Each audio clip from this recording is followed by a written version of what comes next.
Hello, I am Neeta Sharma from Brain League Learning. In this lesson, we will learn how to tell if a function is increasing or decreasing using derivatives. Imagine walking along the graph from left to right. If you walk uphill, the function is increasing. If you walk downhill, the function is decreasing. If the ground is flat, the function is constant. The derivative tells us the slope. If the derivative is positive, the function is increasing. If the derivative is negative, the function is decreasing. If the derivative is 0, the graph is flat, and we call that a critical point. To find intervals where a function increases or decreases, we follow 3 steps. Step 1, find the derivative.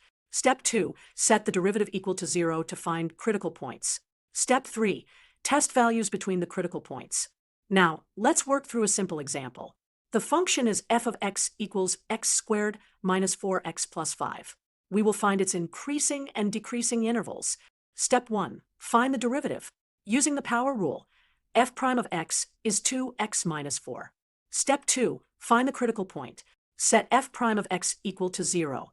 Solve 2x minus 4 equals 0. That gives x equals 2. Now, let's test intervals. Pick a value less than 2, like x equals 0.